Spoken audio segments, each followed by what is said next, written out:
Hey, Jamie. It's a really beautifully crisp, frosty fall morning. Tomorrow, apparently, is going to be our first snow. So, Francis and I are like, gotta try the snowsuits on the kids. And I think for sure nothing will fit. So, I'm going to do some shopping today. I'm feeling very philosophical this morning. So, I'm just going to share and trust that coherence comes even in the midst of seemingly random things bumping up against each other. Recently, I was told by a patient that they feel that the healthcare system has totally failed them and they have almost zero trust in it anymore. And I was sitting there noticing all of my internal reactions to those expressions of that person's experience. And it makes sense, right? The survival instinct's going to come through hot and fast and actually have quite a pull to act on it. Because, that's how you survive in a forest is you think through the nuance later, but if there's a chance you can fight your way out of this, you're going to go with that without too much upper brain thought. You know what I mean? And I was noticing how it was, self-defense. It was pointing out the ways I, in my self-defense mode, did things that I want to qualify as not failing him. And in so doing so, reassure for myself that he still trusts me.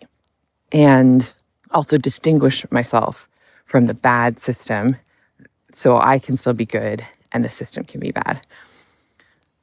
And I've been reading Vanessa Andreotti de Oliveira Machado, her new book, the Outgrowing Modernity book. I'm just beginning it. But some of the words that are really standing out to me this time are words like entanglement and complicity and accountability, which sometimes those words can be used as their own weapon in ways that feel pretty codependent. But there's also the ways in which when you are alive within a system, and in particular, a participant in that system, which I definitely am, I am entangled then. I am a part of, even if I am also an individual with autonomy and sovereignty. I am also a part of it. I participated, I facilitate pieces of it, right? It's a definite both and situation. So I was doing the practice that again is from hospicing modernity and stuff of dig deeper, relate wider. And somatically, the thing that really helps me is feeling myself sink down into myself and into the core of my being, particularly the lower belly and pelvis region. And from there, that's usually where I find curiosity, compassion, creativity, these authentic core parts of my being, beautiful expressions of my anatomy. And I responded from there. Things like gratitude for him sharing his experience and offering, if he has any direct questions or requests of me, I'd be open to hearing them. Because one thing I realize is, it happens a lot. And it's a fascinating aspect of many kinds of human communication where people really are even conditioned not to ask for what they wish. And I know some people will I'm not saying never, but they're deeply conditioned against that. So even me asking this person to ask for what they want, I'm aware they could have a want that I would only know if I guessed enough and inferred. But I am just generally doing less of that game or choosing my moments And this one felt more like, hey, I'm going to ask you if you have any questions for me. And just responding actually with very little, saying less, I think have we been talking about that? Oh, I was talking about it with another friend. I can't remember if we have to, but there's something about saying less in those moments because there's already a lot of thoughts and feelings there, The other thing that came to my mind was something, and again, I think that this was Byron Katie, the notion of like, there's nothing to defend. That feeling quite right when I sink down to the deepest part of me. And really, especially when I'm not in this place of rightness and defensiveness, I can see how what he's saying, I see truth. I see absolute truth in what he's saying. His path and what's happened to him and with him.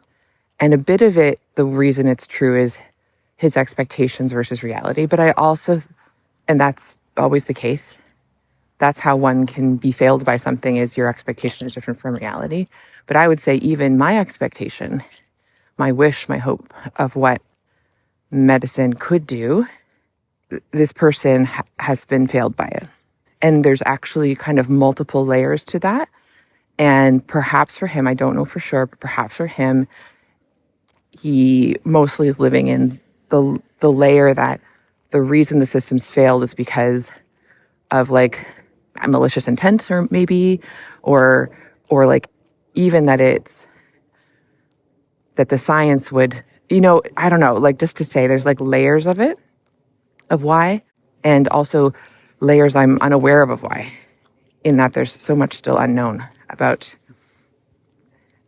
a lot of medicine, isn't there?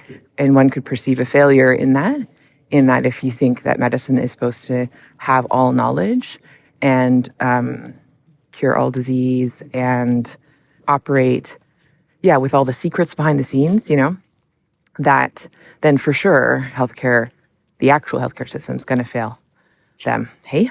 So that, and then the other thing that was fascinating is then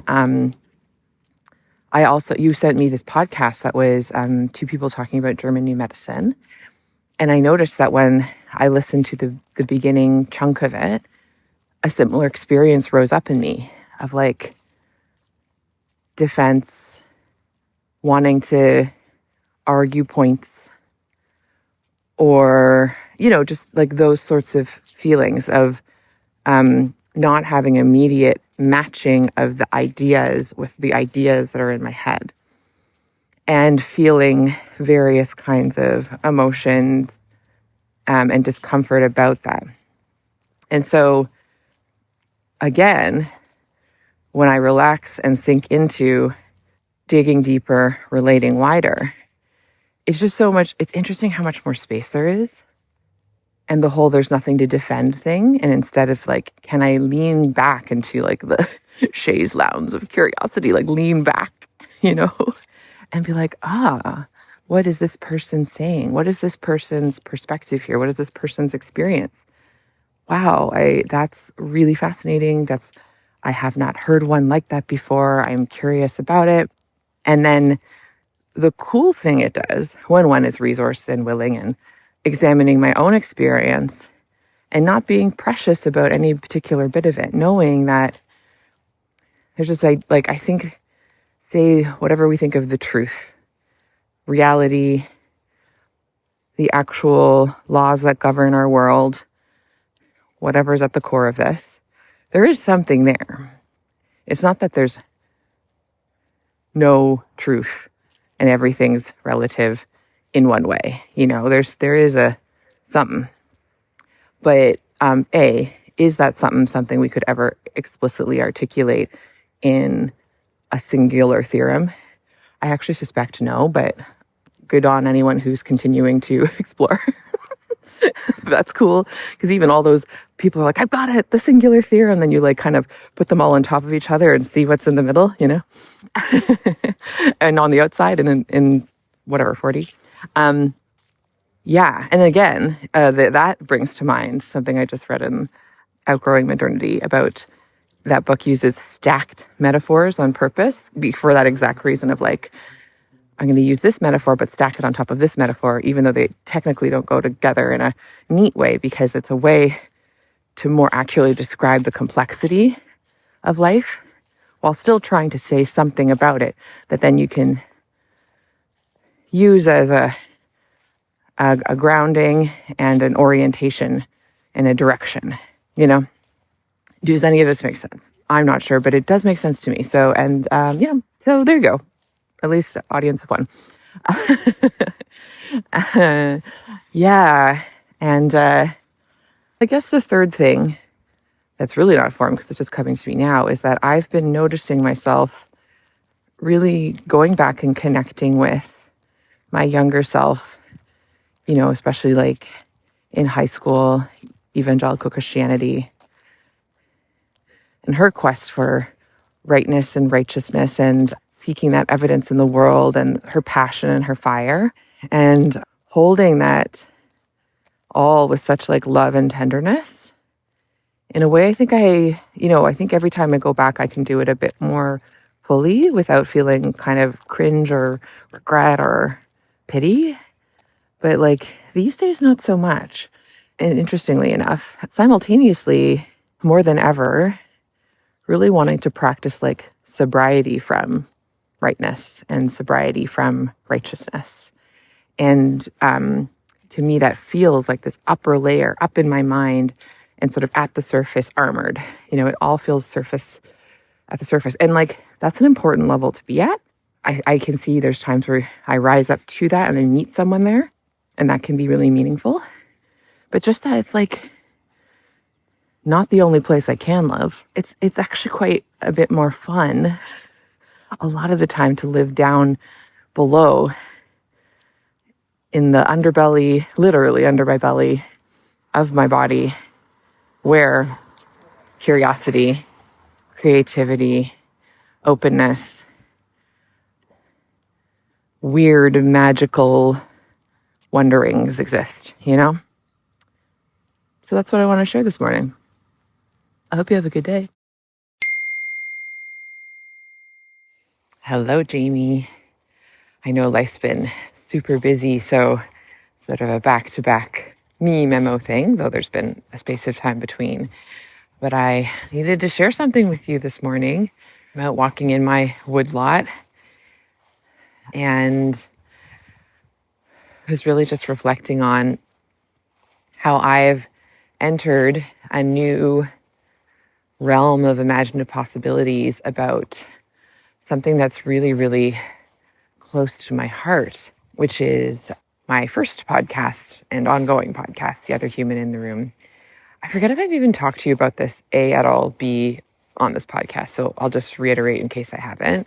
I know I talked to you about how the month of September felt really full, and I knew I needed to create space around things and offload things. And when I was in the process of doing that, it was feeling better, but I just still had this sense of like, what if I really put everything under the microscope and, allowed anything to be up for grabs, and noticed my like initial resistance to even considering creating space with that podcast, because I've been producing a weekly episode of that podcast for over 3 years now, with some shorter breaks. I think the longest break I took was a month. And even then, I remember like in the middle of it recording like an emergency episode. I had to just emergency as in it just came out of me and it needed to be out in the world. So I was in the shower and I was just like thinking through different things. And I pictured like taking time away from the podcast. And at first I felt out like, okay, what if I would take like a month away? And my body relaxed, but not all the way. And I was like, okay, what about 2 months? And then my body was like really opened up.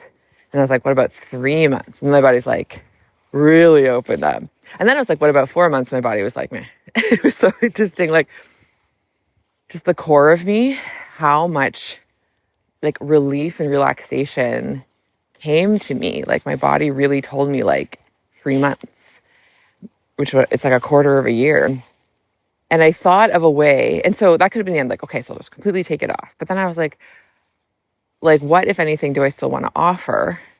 And it would have been fine if it was nothing. And I just like really genuinely felt my way through it just because of, my body and I have this deeper level of partnership now, in part thanks to this podcast and our work together, Jamie, and just the journey that my body and I have been on. And so like the thing I'm doing is asking one of the fabulous members of our production team for this podcast to help me re-release old episodes, but in a way where I actually don't have to do any of the work. Like at first I was like, oh, and then I'll do the emails, or like, oh, and then I'll still do the social media or whatever, But then I was like, what if I literally do nothing and let any part that I touch fall away? And instead, it is simply repurposed podcasts. Like I don't even really look at it, but I thoughtfully chose like which episodes. I was like, oh, I want to re-listen to these episodes. Like these ones were important to me. These ones were meaningful to me, whatever, right? So that is officially up and running. Like as of me recording this, I do still have a couple new episodes to be released, but I am, as of last week, completely done producing anything to do it. I had my last sort of interview and I did that post-interview sort of setup and editing and, scheduling the social media clips or whatever. And so I have entered this space. I still have on my calendar every week an hour and a half to record a podcast, in which I am not planning to record a podcast. I've, snoozed a bunch of emails of people who I'd been in talks with to be on my podcast. And I was like, I will reach out to you in the new year. And so now I have this space. I can feel it upcoming. And I'm starting to feel little bits of like anxiety and pressure of like, what am I going to do with that time? But more than that, than the pressure, I feel like this excitement to explore. And I've been just sort of not like planning. Like I still don't know what I'm going to do with that time. I have some possibilities on a menu. Like I've started reading Vanessa Andreotti's like most recent book, instead of hospicing modernity, it's outgrowing modernity. And there's exercises in there. So I could spend the time like doing one of those exercises. I have this course that I bought a while ago with Adrienne Brown and Sonia Renee Taylor. It's about like giving yourself radical permission. And I could do some of that, like something like that. I could also play the piano. I could write some poetry. I could sing. I could dance. Like I'm feeling like I really want to just use that container to allow new questions to arise, allow new pathways to unfold. And the main thing I think that is special about the fact that I've made this decision is when I was in the process of producing every week, at first that was good. It forced me to just like get something out there, get past my like, oh no, what will people think, or perfectionism, But recently it's felt like, I don't really have quite enough space I feel like there's at the edge of my mind, like kind of new questions is the word that keeps coming to me, new lines of inquiry, like kind of a deeper thinking that I could be doing if I had the space to do it. And that's my intention of what I'm going to do with that space. And it's extremely relevant for this season that's about to wrap up, which is like exploring the realm of infinite possibility. And like literally there's like, I could do anything with that time. What do I want to do with it? And having this like free expanse of like 3 months to really explore and pick up a thread and do a bunch with it, and then have it lead technically nowhere in the sense that it doesn't become anything for public consumption. But that's different than it actually going nowhere, right? Just like following the labyrinth in and seeing where I end up. This ties together, I promise. I watched the second part of Wicked on Friday, and since then have been like really wanting to watch and listen to a bunch of like Cynthia Erivo's like podcast interviews and just like listen to her. And she has a new book and I bought it, and it's about like when you feel like you're too much, actually what if you're something more? And that's the name of the book. I love it. And something she just said on a podcast I was listening to is like really falling in love with the process of creation rather than just the outcome. And I've heard that from many people in many ways. And hearing her say it again, it was just that reminder of like, yeah, Sure, it is scary to not know what the outcome will be. It is anxiety provoking for the part of me that thinks I need to know. But the more and more I find ways to enjoy the exploration and enjoy sort of the active, curious creation and then destruction and then creation, destruction, and like just playing, it makes the ultimate outcome better, I think, for sure. And it helps with that pressure feeling, because the actual process is a good time. So you're doing something you love already. You're not preparing to do something that you love later. And I love making the podcast, but I was starting to notice that there was a sense of obligation tied to that. So releasing that part and instead going back to the beginning of just exploration. And I still have this anticipation of like when I restart, I just have this sense I'm going to love the episodes that emerge from the end of this time. But I don't even need to know the topics or what it is. And I can have a million ideas all flow up and see which ones stick. But I can love the process of not knowing what those episodes will be. And I can love the process of just discovering the questions that my body has sort of been building up and really like exploring those more deeply in a million different ways and seeing which ones feel good enough to actually spend time turning into a creation for outside consumption. Sounds so whatever, but consumption, interaction, right? For others to actually experience the thing that I've offered to them. Yeah, it also feels like just a cool transition moment because our next episode is our last like full episode. And we're going to be talking about like what helps us know how to move forward through the field of infinite possibilities, and like what then draws us to a thing that we're going to spend time actually creating and birthing into the world. And I know for me, and I think for both of us, pleasure is a big touchstone for that. And so that's enjoying the process, right? Anyway, I just was getting excited about starting to do that and wanted to share that with you. And just feeling like there's this cool turning point happening in my work and my life right now related to that I honestly still can't fully see. And that actually feels quite exciting. Like, I feel like, I'm in the movie theater eating the popcorn, being like, what's going to happen next in the movie? But like, the movie's my life. So that's what I wanted to share. Hoping you've been well in all of your various activities and your full life right now. I saw that you're planning a retreat to Hawaii, which is like, absolutely, that sounds fantastic. So I'm so excited for you for that. And love you. Talk to you soon. Hi, Joan.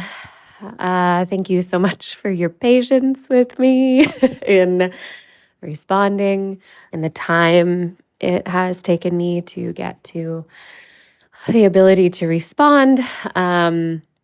It's been a really full few weeks, and I've been kind of on like a roller coaster internally. I've not been suffering through the roller coaster. I've been like actually very much enjoying it, which I think is a sign of growth.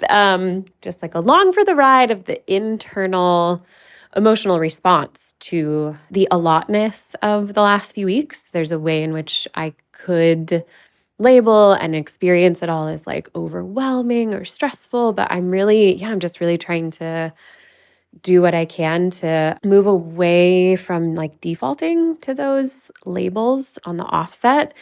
And instead, honestly, very much to the point that you were making in your first voice memo, like, can I go deeper, relate wider, even to my own experience, and maybe find like a different way of relating to what is like to life at the moment? And could I, believe that I have the capacity to make that like a positive relating? And, in doing that, I really feel like I've started to like experience some like somewhat magical things, at least for me. Like throughout this last month, I really came to understand that I have had a historically quite tortured relationship with time.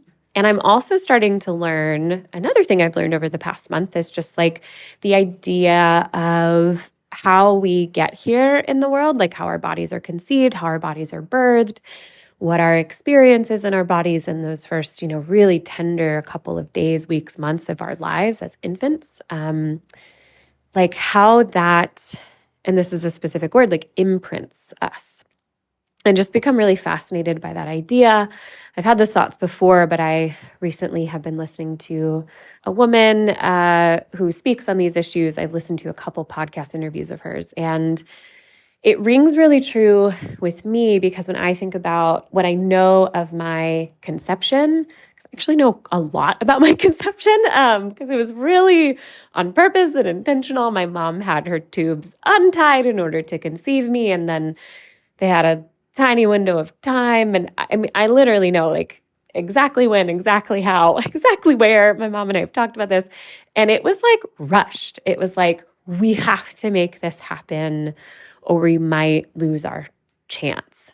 And then in my birth, I know a shocking amount of my birth too. I have the recorded video of the event of my birth, which has been so helpful for so much of my, chosen inner work. But just on the basic fundamental fact that like my mom's body was really, her pelvic floor, her pelvic diaphragm was like having a very difficult time. And for reasons that, were necessary for her well-being, they had to take me out early via C-section. And it was scheduled for like one day more than like when my lungs were fully developed. And so like not full term. So my body had this experience of like, I'm just cozy, having a good time, living in literal heaven, like, in my mother's womb. And all of a sudden, way before I'm ready, I'm rushed out of this, and I was received into the world like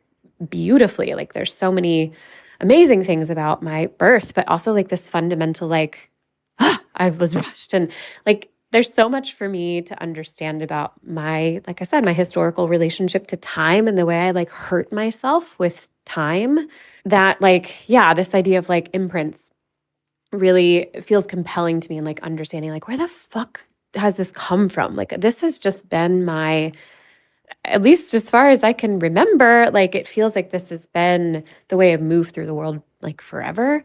And so I've been really working with that over the last few weeks as well. And just like infusing into my meditations, like time is my ally, time is my ally, time is my ally. My teacher has a sentence, I have all the time I need, time expands for me. So I've been like utilizing hers. And as I've been working with that, like I said, some like really fascinating, miraculous, almost like time bendy things have happened that really I'm just starting to understand is like, it's just the fact that I'm not fucking freaking out. I'm not panicking. And then things unfold right on time when I'm not obsessed with like, where am I in time? Am I safe? Am I good based on where I am in time? It's just, I've been really noticing the way that like that, I'm so frustrated with that being a thing that is like consistent in my system. And like I tell my clients, like I told one of my clients tonight, like I told one of my clients last night, this comes up a lot in my work. Like I hear the people I'm working with, especially in my sessions of deep nervous system reset and rewiring sessions, where like the main thing we're doing is like expanding capacity, like expanding somatic capacity to tolerate peace and ease.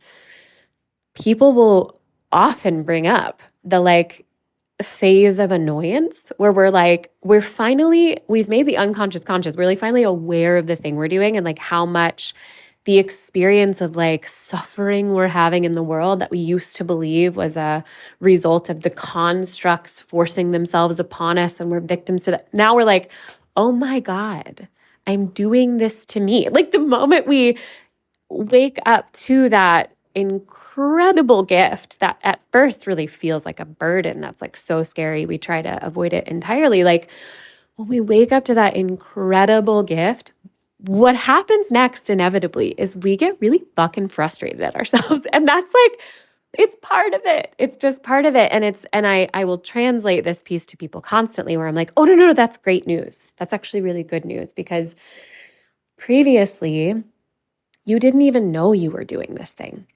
And now now you know. That's incredible. Awareness is like the whole game. Noticing is the whole game.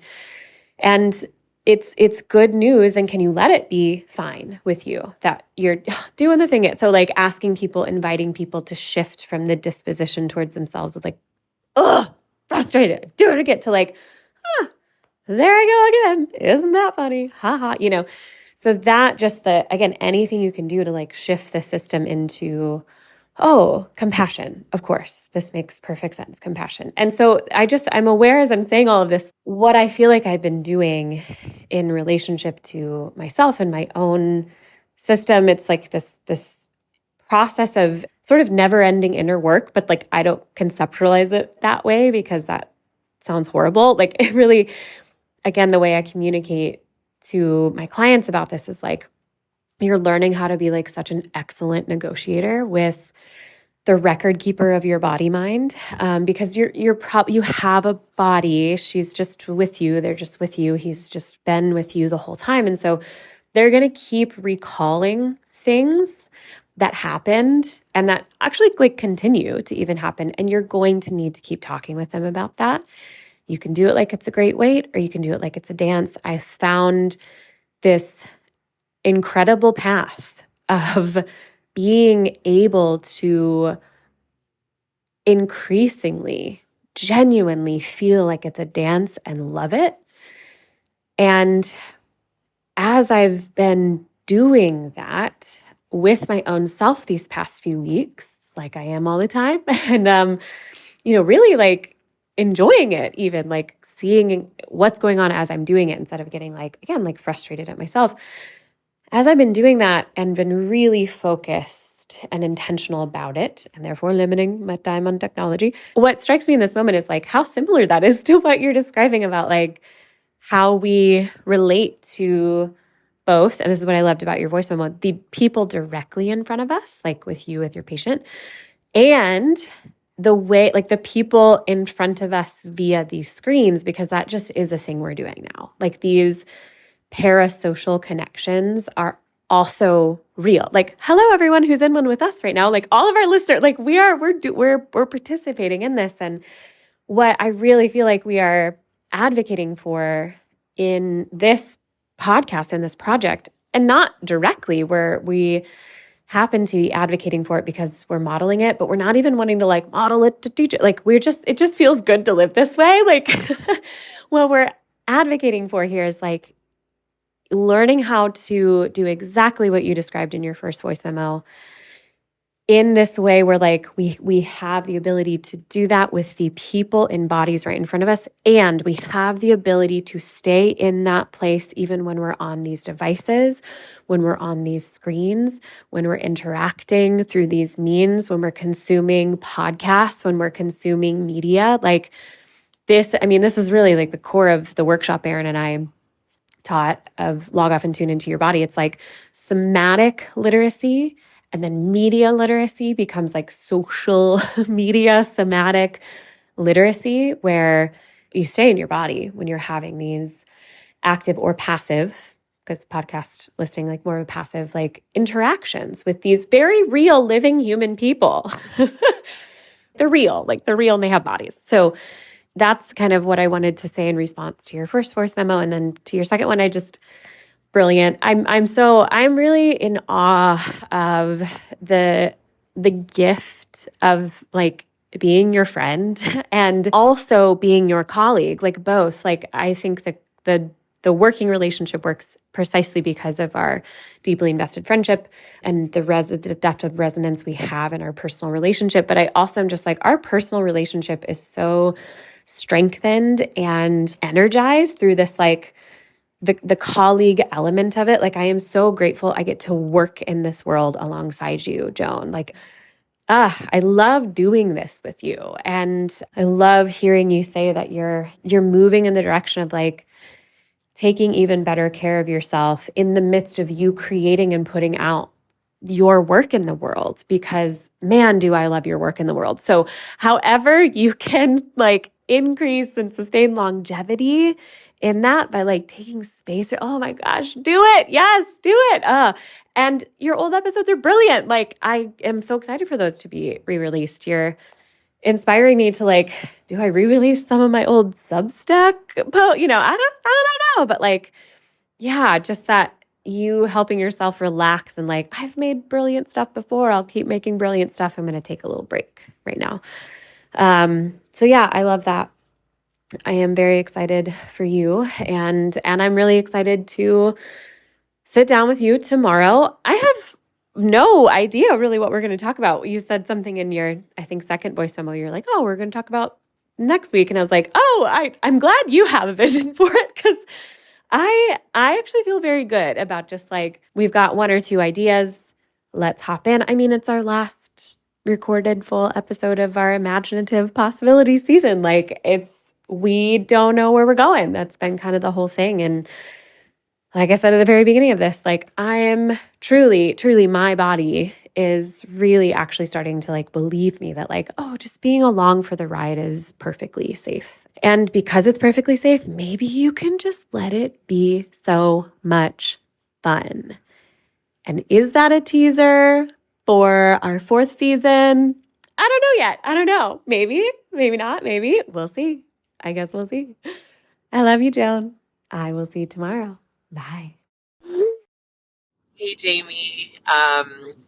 Just driving to work and smiling so wide at your lovely voice memo.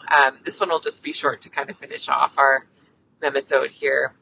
Wanted to reflect back how warm and full of care and love and delight I feel listening to your memo. I think what you are talking about, your complicated relationship with time, deeply relatable and really interesting to think of how early in the process of living did rushing come into our like nervous system sensibility. And I'm curious about mine. I don't know if I really want to ask how I was conceived, but that's my journey. And I'm like, why not? Anyway, I do know that my mom had very fast births. I was firstborn, so I was born slower than others. But like my sister, like I'm the oldest, and there's of 3 girls, so the second born, she came out so fast that she came out on the car on the way to the hospital. So just to say, like in terms of that, the interesting thing about that is perhaps that's different than rushed in the sense of that was just the timeline of my mom's body. It wasn't like some external, like, hurry, get a baby out. It's just like, baby's coming out. Hope you're ready. So that's like what I can think of speed. But certainly, just being the daughter of 2 physicians and physician culture everywhere I've ever worked, it's like rushing is not only kind of the default, it's honestly like a bit of a moral imperative, in that if you don't rush, like not only is it like, oh, you're lazy, which is its own thing, but it's also like it's selfish, it's irresponsible. It's like rushed care is good patient care. It's not something anyone would literally say. They'd be like, well, not rushed, but it's like being speedy, being a constant machine. What words would they actually use? They choose like diligent, devoted, hyper-productive, superstar, superhero, and all of that has within it a certain speed. Like, I don't know of a superhero that's like the slowest. They're all like the Flash, and they can fly, or they can run fast, or they're super strong, right? Like, so I have absolutely, and with you as one of my main teachers, been on this journey of like, what if pacing is different than rushing? And like, what if not only will your body have a way better time if you find ways to pace yourself, but also like, how could that actually produce like more generative expressions of care for your patients and your colleagues? And I just do find that repeatedly to be true. And the really fascinating thing is, so I shared with you how I'm going to pause my other podcast And this week's episode of the podcast that just came out was where I like talk about the fact that I'm going to do that. And I've had more people reach out to me about this episode than I think any episode ever. It's so interesting. And people that I'm like, oh, I didn't even know that they listen to the podcast. Like they're like a friend or someone I know. And they're like, oh my gosh, they're listening to the podcast. That's so lovely. And them saying like, hey, I'm so happy for you that you're taking this pause. I'm so excited for whatever comes next. And a bit of like looking forward to listening to the old ones. Like, don't worry, like, because I think I got accidentally caught up in that, like, in a bit of a productivity, like, hustle notion of like, if you don't produce weekly, then people leave, and that's like a normative statement that they say in the podcast world. And that there may be some data that shows a version of truth of that. Who knows? And I will say, like, the discipline of putting out an episode every week has borne great fruit for me for a time. But I'm realizing, like, yeah, I don't actually want that to be my notion forever. And I've started doing it with you on experiential anatomy. So it's funny that it took me this long to be like, take a pause. And I've had people who are like, oh, you're taking a pause. This is inviting me to think about taking a pause in something in my life. And so just the fact of like, again, finding another level deeper of really like embodying my beliefs, embodying my values in every single thing, like coming into integrity, is the word that you love and I love so much too. Like, oh, I didn't even quite realize, but my podcast production was slightly out of integrity because I was thinking I had to do it every week without pause. What a relief to discover not only is that right for me, and even if no one had sent me a message, I still would have like been happy to, but already having so many people reach out, I'm like, oh my goodness, this is just a beautiful signal that not only is this a great direction for me, but even for my audience, who was the people I thought in theory I was producing every week for. Isn't that ironic? So just the beauty of like, as you come further into alignment with how your body really wants to show up in the world, beautiful, magical things happen. Like you're saying, magical things are happening. And I do feel the same. So I love that. And yeah, really looking forward to us like real time exploring the imaginative possibilities of next season, just exploring some themes that I think make sense for the next direction to go, and wanted to talk them over and see where we land. I'm really looking forward to exploring that with you. So love you so much. I so appreciate our friendship, as you know, and yeah, looking forward to talking to you tonight. Bye. This is Experiential Anatomy. Thanks for listening. I'm Joan Chan. And I'm Jamie Lee Finch. Experiential Anatomy is co-hosted and created by us. Amber Wyndham is the editor. Julia Wyndham is the supervising producer. Senior producer is Elizabeth Wyndham. Aaron Beatty leads our community management. Our theme music is Park Pier 3 by G's Guy. If you have any thoughts, questions, or stories to share about this week's episode, email us at exanatomy@gmail.com. Please follow, rate, and review on your favorite podcast platform. And remember to join us over at exanatomy.substack.com. Experiential Anatomy is produced by Windhaven Productions.